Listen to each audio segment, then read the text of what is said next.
beberapa pengiraan dari segi majoriti tak banyak menunjukkan boleh setiap parti itu memperjuangkan balik kedudukan masing-masing.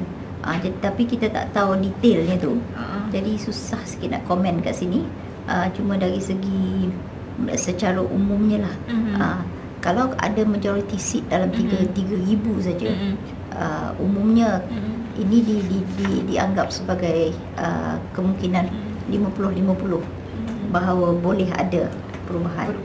Kalau lebih pada 3,000 tu, dan kita kena lihat faktor-faktor yang lain lah, ya. Dan juga kita kena lihat sama ada jumlah pengundi baru di tempat itu bertambah atau tidak. Ini boleh menentukan juga perubahan dari segi peralihan kerusi itu balik, ya. Jadi jumlah tu penting kita lihat.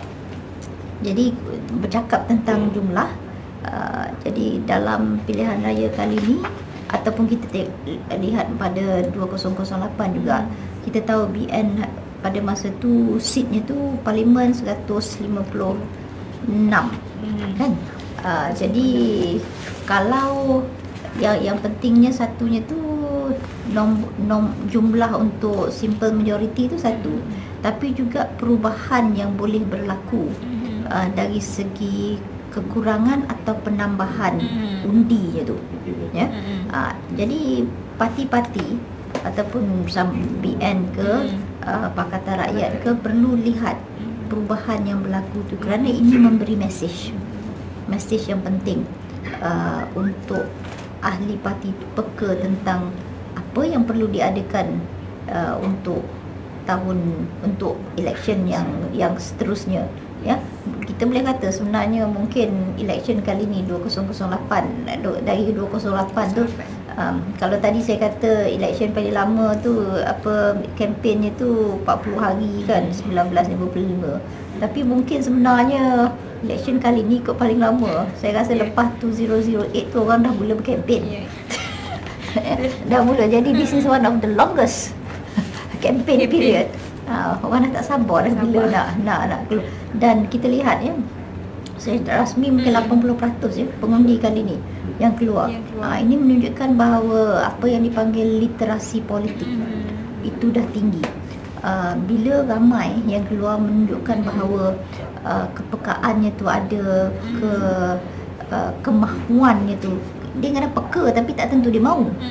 Ya, dia aware, tapi bila dia nak participate tu, penglibatannya tu kan, keluar mengundi dan mungkin lebih daripada tu, itu menunjukkan literasi politik. Dan dia tahu, ya, dia tahu tentang selok-belok yang dikaitkan dengan pilihan raya, apa itu SPR, bagaimana fungsinya, apa itu hak sebagai pengundi, bagaimana caranya, perkara-perkara macam ni kan, menunjukkan bahawa kepekaan atau tahap literasi itu dah makin tinggi.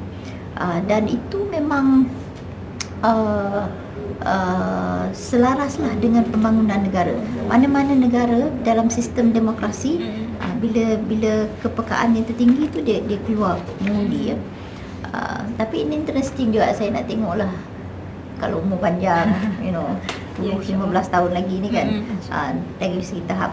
Terus kalau kita bandingkan dengan negara maju, negara maju tahap yang mengambalkan sistem demokrasi, yang mengambalkan pilihan raya ni, yang menjadi menariknya, semakin maju pula bila dah sampai satu tahap, kerana mereka tahu sistem urus takbir itu berjalan dengan baik, bukan baiklah, dengan ada proses dan sebagainya. Tahap pengundi yang keluar tu makin kurang, ya. Kalau kat US tu dapat 55% yang keluar mengundi tu kira baik lah tu, ya. Jadi perkara-perkara macam ni, kita ni masih dalam proses pembangunan pendemokrasian ni, ya. So literasinya makin tinggi dan nampaknya ini mungkin the best turnout for the country, dan menunjukkan juga betapa sengitnya pilihan raya kali ini. Okey Doktor, mungkin dalam masa berapa minit ni mungkin boleh Doktor simpulkan tentang perbincangan kita hari ini mengenai pilihan raya pada kali ini. Ya Linda, terima kasihlah kerana peluang yang diberikan. Ya, kita berbincang tentang wanita sebagai pengundi dan juga sebagai calon. Kita bincang tentang cara untuk melihat, mengkaji macam mana the life cycle approach. We look at the cohort approach, the political identification. This election is very important because as far as the growth of the nation, a lot depends on how it will be governed. Ya. Dalam apa-apa pertandingan pun akan ada kalah, akan ada menang. Ya. Whatever it is, yang kalah tu ada hikmahnya, yang menang tu ada tanggungjawabnya. Ya. But the point is that let it be a peaceful one, regardless. So kita tahu that semua sekarang ni di mana-mana pun sedang, bukan saja dalam negara tapi juga di luar negara. Di dalam negara kita ada juga observers yang telah dilantik dan sebagainya untuk menentukan bahawa proses pilihan raya itu berjalan dengan baik dan dengan seadil-adil yang mungkin. Ya, jadi saya harap yang terbaiklah untuk negara kita. Okey, terima kasih Doktor kerana sudi bersama dengan kami di Vox TV untuk bersama-sama berkongsi pengalaman dan juga idea mengenai pilihan raya umum yang ke-13 ni, dan insya-Allah sama-sama kita saksikan siapa yang agaknya yang memenangi pilihan raya umum kali ini, dan kita akan berhenti seketika dan kita akan bersama dengan panel seterusnya selepas ini.